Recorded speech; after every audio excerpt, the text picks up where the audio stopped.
কদিন পরেই পূজা, প্রতিমা নির্মাণ, পূজা মণ্ডপের সাজসজ্জা আর আত্মীয় স্বজনের নিমন্ত্রণে ব্যস্ত সবাই।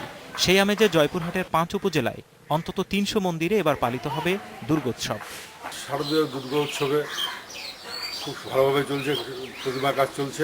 পূজা উপলক্ষে গাজীপুরে নেওয়া হয়েছে ব্যাপক নিরাপত্তা ব্যবস্থা। এলাকার জনপ্রতিনিধিদের সাথে এরই মধ্যে বৈঠকের কাজ সেরে ফেলেছে পুলিশ প্রশাসন। জেলার ৩৫৫টি পূজা মণ্ডপের নিরাপত্তায় টহল দল ও সাদা পোশাকে নজরদারি করা হবে। এবার দেবী আসছেন ঘোড়ায় আর যাবেন দোলায়। নাটোরের মন্দিরগুলোতে তাই প্রতিমাগুলোকে জীবন্ত করে তুলতে চলছে শেষ সময়ের কাজ। প্রতিমা গড়তে ভারত থেকেও আনা হয়েছে শিল্পী।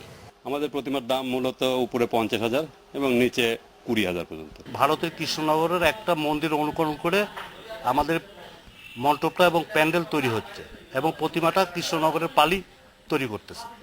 বাগেরহাটের কালাপাড়ার রামকৃষ্ণ সেবাশ্রমের মন্দিরেই তৈরি করা হয়েছে ২৫১টি প্রতিমা। রামায়ণ ও মহাভারত থেকে নেয়া নানা অবয়বে গড়া হয়েছে সেগুলো। পূজার সময় সার্বিক নিরাপত্তার ব্যাপারে সজাগ প্রশাসন।